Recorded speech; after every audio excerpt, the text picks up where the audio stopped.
All right, we're live. Today's February 11th, 2019. It's Monday night. Time for another session of Community Braindump. What's up, Mr. Brewer?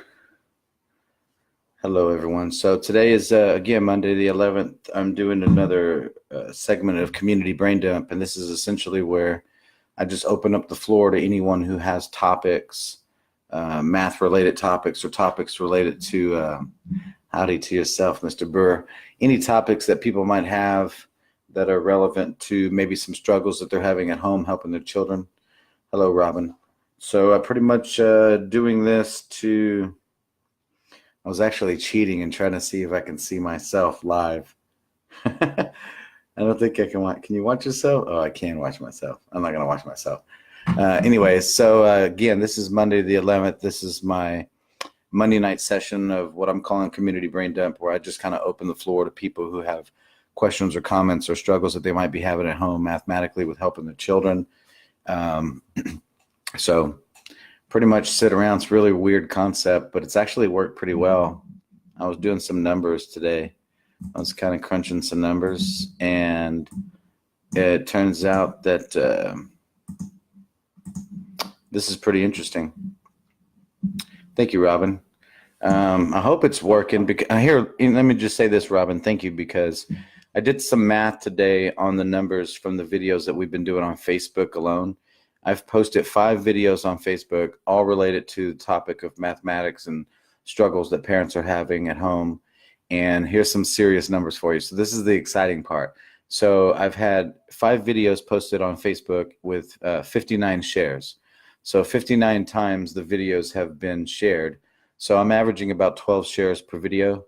And I've had 4,873 views of 5 videos, which averages to about 975 views per video.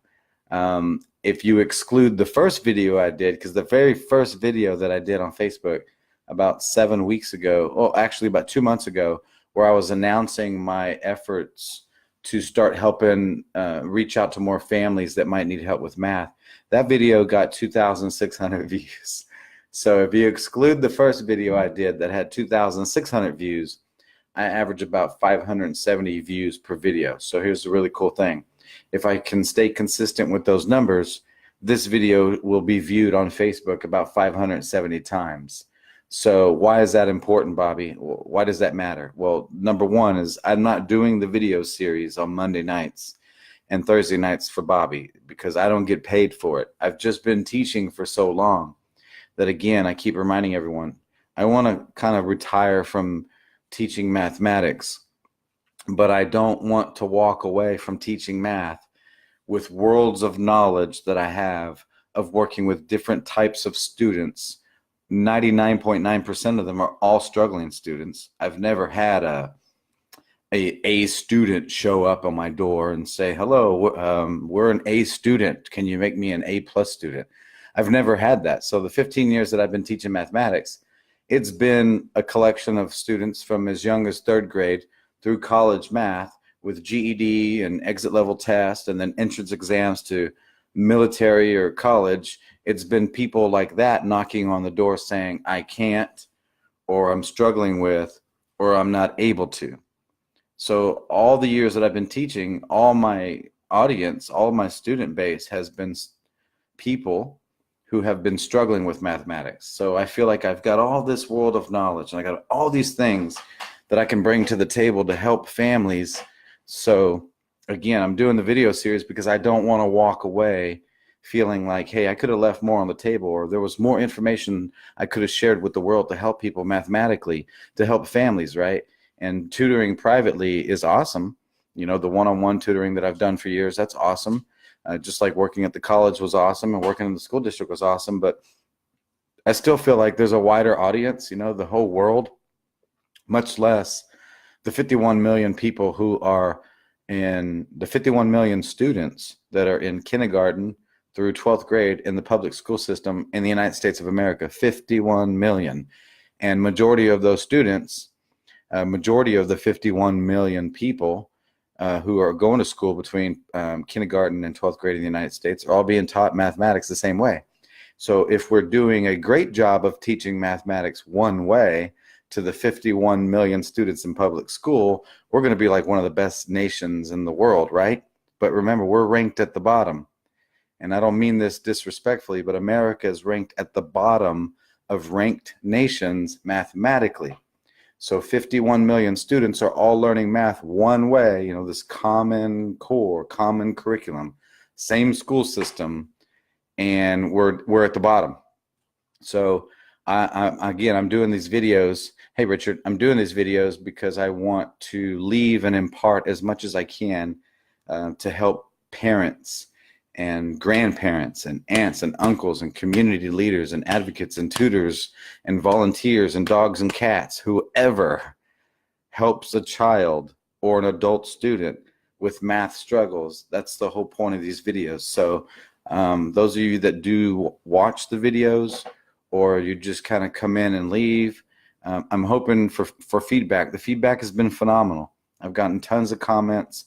I'm getting lots of, hey Joelle, Claudia, I'm getting lots of direct messages in the past couple of weeks, and I love it. So those of you who've been reaching out to me, many of you, here's the ironic thing, many of the people who've been reaching out to me through Facebook direct message have been watching this video as a result of a share from someone else who does know me, and the feedback has been phenomenal. Like, I've had more people who don't know me messaging me than ever before in all the years that I've been teaching, and I think it's because of the videos, because again, I'm averaging 570 views per video, and that's pretty awesome. I'd like to get that up to 5,700 views per video, only because, again, I want to reach a wider audience of families who are struggling at home to help their children with mathematics. It is not the school system's responsibility to educate our children, as ironic as that may seem. As a parent, it's our responsibility to ensure our children are working and getting the best leg forward to get the education that the educators are responsible for providing. And there's three parts. Remember, there's three pillars that are responsible. Student has to be willing and get to a place that says, I can learn, I'm ready to learn, I have the attitude to learn. Parents have to be in a place to be full of knowledge to say, how do I help my child? What do I do? What do I contribute? And then the school's got to be willing to say, what do we do? When all three of those elements partner together, when all three of those pillars line up together, we have successful students that master mathematics. And again, they master something that is really, really simple. Math is really, really, really, really, really, really simple. And I say that, and those of you who watch and listen say, how the hell can math be simple when so many people struggle mathematically? It's simple because of this concept that I want parents to see and understand. Math doesn't change. So the same fractions that you struggled with as a child are the same fractions your child's struggling with today, which will be the same fractions their children struggle with in the future. So think about this from a community perspective, just your own community, wherever you are. If there's there's a lack of knowledge mathematically in the parents as a collective whole, and then the children have to rely on the parents and that school mathematically, and they don't progress, then the next generation's not going to progress. I believe that we can change that if parents will partner with me to watch the videos, try the work, try the things, put into practice the things that I've been doing for years. Because here's the other thing. The years that I worked in the school system, the students I work with, and I don't like to use stigmas, I do not like to use categories, because I'm not a fan of being a teacher of a certain group of people. So let me make that really, really clear. Political stuff, political crap stays outside of my teaching.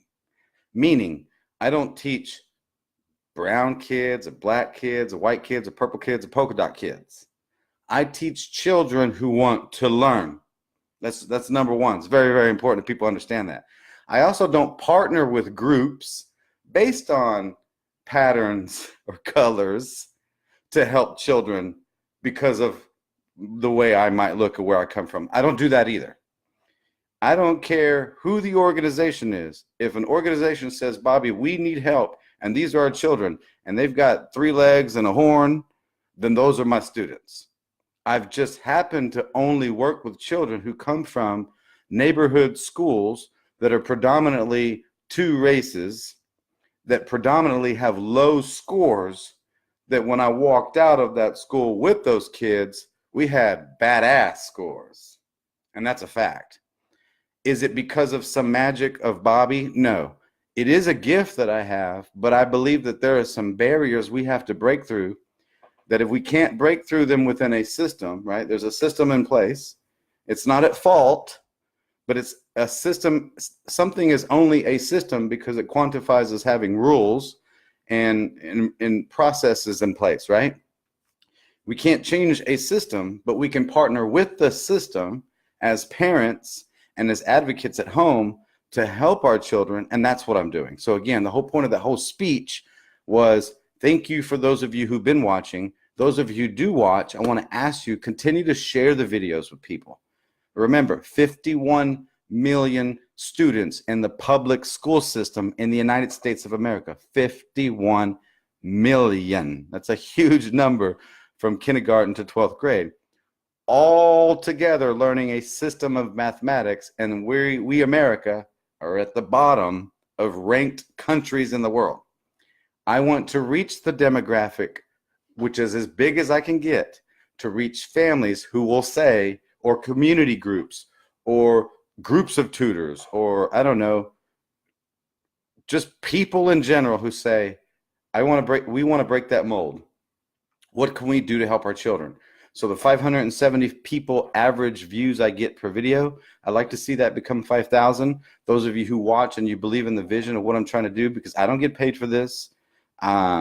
This is completely volunteer because I think it's the right thing to do. I think that when you have a gift in this world, and everyone has a gift, when you have a gift, you owe it to the world to give that gift for the betterment of everybody else around you, or for everyone else around you. For me, it happens to be a gift of teaching mathematics. So I give this gift freely, but I want to reach a bigger audience. I want to reach a bigger audience because there's a huge audience in America that's struggling. So every time you watch my videos, I love you when I tell you, please continue to share the videos, because you know one of the 51 million children in the United States who might not be experts at math. Reaching out to these videos allows people to connect with me on Facebook. And just like this week and last week and the week before, since I started doing the Facebook videos, I'm getting a bombardment of people who don't know me that are messaging me saying, hey, Bobby, I'm so-and-so, watched your video. I have questions. My child is struggling with this, or my child has this issue or this disorder or this problem, or whatever it is. I want to hear about it because I want to talk about it Thursdays on a more scripted show. So again, every time you watch these videos, I'd like you to, if you got feedback, if you got concerns, if you got struggles, if you got pain points, I don't care if you're eavesdropping at work and you heard so-and-so at work has a friend who so-and-so's friend has a kid that's struggling with math. If you hear what they're struggling with, I want to hear it because I want to talk about it, because the odds are in the 15 years I've been doing this, I've probably seen it. And that helps me formulate a script to discuss the topic that I know, so I can check it off my list to say, hey, am I really reaching the audience of the world? And is somebody taking it upon themselves to say, let's start providing a solution? And I believe I can provide those solutions. And I've been doing it every week. If you don't already know, I'll post it. If you don't already know, all the videos that I create are on YouTube. So I have a YouTube channel. It's youtube.com/c/iTutor math show. I just posted it. I'd like to ask you, all the videos I post, so if you don't catch them, you can go to YouTube, and that's the repository. So that's like the library, right? And if you know any family that's struggling, tell them, hey, go listen to the videos. And if they think it's garbage, I want to hear it, because I want to discuss it, because ultimately I want to help a family. I want to help some family who's struggling. So that's my speech for the night. I promised my son I wouldn't be doing this all night tonight because I have a tendency to be long-winded. But again, it's very, very important to me that you partner with me. So if you are a family that you already have children that are grown and they've already passed through school, hey, share the video anyways, because I want to reach that audience of parents who might be struggling. And don't fall for the trap that just because there's a good school in a good neighborhood, they don't have math problems. Because I'm going to tell you right now, that's a facade.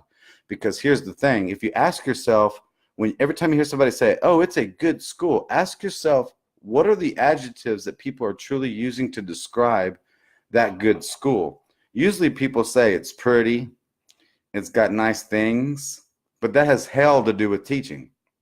Okay? So don't forget that. I don't care if it's pretty hallways and no one learns any math. It can be dirt floors and you can have an excellent math school because there's an attitude of children and educators and parents who say the focus is in education, not snack bars and pretty vending machines and nice laptops. Because I'm going to tell you right now, calculators are fancy, but calculators do what we should be doing in school in the first place, which is fundamental mathematics. So again, I want people to, hey Joey, I'm asking you to share the video, share the content. And again, if you have a comment, you have a question, you have a talking point, if there's something that you want to hear me discuss openly and candidly on my shows on Thursday, post a comment, please, because I want to hear it. Honestly, that's the whole reason why I'm doing the show. The whole reason why I'm doing the show again is I want to talk. I want to reach those families that are struggling, and I feel like I'm kind of repeating myself every week, and I don't want to do that. I mean, I don't want to just sit in front of a video camera and just hear my own voice. But again, this week I've had some really good comments from people. I've had some people, not comments from me, and just let me clear the air, okay? I'm not looking for comments, and no offense, I love you, Joey, and I love you, everyone. But I'm not looking for comments of people saying, hey, good job, Bobby. It's not a good job, Bobby. It's good point or tough subject or thank you for clarifying. I'm looking for people who say, well, here's a real dilemma. So for instance, I've had a lot of people reach out to me about reading. I'm a math teacher. I'm not a reading teacher, but there is a correlation naturally between reading comprehension and the ability to do higher level thinking mathematics and word problems, right? That's why your child can kick ass in kindergarten and they can add 1 and 1 is 2 all day, blindfolded, right? They're like 1 and 1 is 2, beast mode. Then they get to the first grade and they're like, okay, I can count all my fingers and thumbs and like, awesome, first grade, beast mode. They get to second grade and it's like, all right, take your shoes and socks off because now you got to count to 20. And they do it. Then they start getting to third and fourth grade, and suddenly the grades drop, and parents are like, I don't know what's going on with my child. They were an A student of math in first grade. They're in third and fourth grade, and they're blowing it. It probably has a lot to do with reading comprehension because you can only do 2 + 2 is 4 so long before you get to a place where they've got to look at something and say, oh, 2 apples plus 2 oranges equals 4 pieces of fruit. There's the thinking they're supposed to be getting to. So for those parents who've been reaching out to me saying, hey, I have questions about reading, you can keep sending those my way too, because there's a direct correlation again between math, reading comprehension and the ability to do higher level thinking mathematics or any subject for that matter. So those of you who have a child who's struggling with reading, I'll just give you a quick tip. Don't tell anybody so you don't embarrass them at school. Go get some early readers. Go get some cheap, lower level books if you want to, some comic books, some graphic novels. Don't think you're cheating. Pictures and words together are what make a story. A story is what we call reading comprehension. Okay? So if you're like, oh, my kid's just reading graphic novels right now, well, that's okay. You're helping them build a story. Just start challenging them with some questions. Don't just say, oh, did you read? And they say, yeah. And you say, cool, I did my job. No. Say, what'd you read about? What's going on in the story? Who's the hero of the story? Who was the villain? What was the struggle? Ask some things like you might ask about movies to get them engaged to remember the story that they put in their head so they can start putting the pieces together between these words and that story requires comprehension. That's how you're going to help your child raise those reading skills, those analytical skills. So that's really important. Again, that goes into word problems. So those of you that see a big disparity between your child struggling with word problems, well, they need to be doing a lot of reading. Number one, they need to be reading every day. I mean, personally, they should be reading at least 3 or 4 days a week, something. And then mathematics, they should be practicing. And I'll go ahead and give you a little, I'm going to give you I'm gonna give you a website, and I don't promote anyone, so I'm not affiliated with this particular website I'm about to give you. It's just the website that I use for my students. So so IXL.com. IXL, I just put it in the comments, is a good website. I pay for that website for all of my private students to have a place to fall back on to do practice. So that's a place. And the only reason why I like IXL is even though the work is just standard work, so it looks just like school, do a problem, get an answer. If you get it wrong, it shows you what you did wrong, and you do it again. There's no graphic or visual or sound, enticing mathematical approach. It's just math, but it gives your child a chance to practice. Here's the thing. With the stuff that they're doing in school, the naming convention of the work that they're doing at school pretty much matches what's in IXL. So there's a great place. And it's like $10 a month. We pay more for that for stupid apps or one lunch. I work downtown Fort Worth, and lunch is $10 minimum. So $10 a month, IXL, that's a website that I use. That's a great place to practice. But again, get out on the internet, and especially those young children, those kids that are in elementary school, use and abuse iPads and laptops and download those free math games where they, run over people and shoot down aliens and capture dogs and ride away on dragons, whatever it is they do, that they have to do math problems, call that practice, okay? Don't call that playing time, call that practice time, because they're still doing math. You've got to make it engaging and fun for them. Otherwise, you've just put them in the same institutional mindset of homework, sit down, homework, turn it in. I mean, can you imagine if our boss came home after work and was like, okay, Bobby, you had a good day at work, but now let me see you get out your laptop and practice a little bit more of your stuff at your job. I'd go crazy. And imagine, I'm an adult, but if I was a kid and I couldn't escape because I had to do it, you'd lose your mind. Make it more engaging for your child. Find some games, find some apps, find some downloads, some things they can practice. There's fundamental things every child must know. They need to know their multiplication facts. They need to know their times table. I hate that term. There's no clock, but their multiplication facts. Your goal should be that by the time your child gets out of high school, they should know 1 through 15. They should know their multiplication facts 1 through 15s, okay? So make sure they know that. Their 1s through their 15s.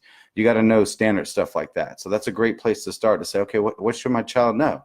Well, make sure you know your multiplication facts at the bare minimum. And then there's standard things like basic fractions as far as like percent. So anyways, find some apps and stuff for your kids. And especially even if your kids are older, if they're in 6th, 7th, and 8th grade and they're struggling mathematically, don't be afraid. If your kids are in middle school and they're still struggling with fundamental math stuff, don't be afraid to let them practice math facts, multiplication charts and basic division and speed addition and speed subtraction. Don't be afraid to do that because they need those skills. Don't get caught into the illusion that when I finish an element of school, like I finished linear equations this week, don't fall into the trap of thinking because you finished linear equations this week, you're done. Like, oh, I did it. It's like graduation and I'm over. You're going to do it again next year. You're going to do it in geometry. You're going to do it in algebra 2. And guess what? If you want a college degree in Texas, at least a 2-year degree, you're going to do it in college math and all remedial math. So remember, everything that they're learning builds on top of something else. So giving your older kids what might seem like elementary practice, that's perfectly okay. Don't judge them. Don't beat them up about it. Don't make fun of them. You're the parent. You love them. Use that to springboard skills, because remember, kids also mature at different ages. So for one child, it's like, oh, I mastered my math facts and it's awesome. I'm beast mode, right? Your other kid might be like, hey, it wasn't until 9th or 10th grade where I finally, memorized all my multiplication facts. That's okay, because they're still not out of high school. We want them to leave high school as they pursue more education, being educated. They don't have to be educated in kindergarten, because if that's the case, then let's check them out of school at 7, put them to work, right? Pay some bills. So that's pretty much all I got. I don't want to spend all night jabbering. I just want to ask you again, if you watch the video, if you believe in the content, if you believe in the mission that I'm trying to help families and share the video. Share this video. Go back on my wall. Find the other ones. Share those too. Because remember, 51. Say that. 51. Say it. 51. Say it. I can hear you. You know that, right? Say it. 51. I can't really hear you. 51 million children in the United States between kindergarten and 12th grade in the public school system in America. 51 million. America ranked at the bottom of the top nations in the world. Mathematically, we're at the bottom. 51 million, bottom. What does that mean, Bobby? That means you sharing probably can help impact a home that's struggling with math or a community that's struggling with math. And all those people have to do is watch the video, reach out to me and ask me questions. And every Thursday, I will talk about the tough topics to guide people on what to do at home so we can master the problem. And I don't care where you're from. I don't care if you're from a neighborhood or you're from elitist school. Okay? It doesn't matter. It's all the same. We all don't master math. The beautiful part about it is, and I'll say this again and again, if you're a parent that knows very little about math, you are the perfect teacher for your child. If you watch my shows on Thursday, you will eventually start picking up on that. How I approach teaching and coaching mathematics with kids is to act like I know nothing about mathematics, because the goal is to teach them to think for themselves. Remember, show, don't tell. Show, don't tell. So again, if you watch this video tonight, this was just kind of a brain dump. I didn't really get any questions. Rob asked me a silly questions about what age should I introduce Game of Thrones? 20. Unless you're my kids. Other than that, I don't have any questions or comments. What can we do to change the outcome for our children? Richard asked. I love you, Richard, when I say this. I presume you mean mathematically. You could start being involved 4 nights a week, 20 minutes a night, practice with your kids some element of mathematics. That's number 1. Number 2, don't be mad at them when they fail. Love them through it. Coach them to think for themselves. And then don't stop doing that. And then if you want to do one up, if your child starts doing well, grab the neighbor's kid and tell them, come over when we do math and help that parent. And then tell those 2 kids, when you go to school, find someone else that needs help. That's what will change the entire demographics of the American school system, that attitude alone. So there you go. That's your mission, Richard. Do that. Tell your kids to help someone else, and you grab another child and help them. Don't ask for anything in return. Just know that the changes and the time that you're giving is going to help another family. So again, if you watch this, thank you. I love you. Please share the video when I'm done. Go back and look at all the other videos. In the comments, I posted the link to my YouTube channel. If you believe in that content, go out there and subscribe. You can click the little bell. It gives you a little reminder. Or you can send those videos to someone else that might be part of that 51 million and tell them, hey, watch these videos so we can help your child be successful, because that's what it's going to take. Okay, so good job, Richard. Good question. Good point. I'm just trying to lead people in the right direction. I hope to catch you on Thursday. Every Thursday night is the iTutor Math Show. That's where I will have one particular topic to discuss. It's open for question, comment, feedback, input. I hope that this is reaching out to you. Thank you, Joey. It's really what it takes. It takes an attitude, right? I always tell students it takes 2 things to learn: attitude and attempt. You've got to have the attitude that says I'm willing to learn, and then you got to be willing to try. What do we have to do as parents? When your child tries and they fail, don't get mad at them.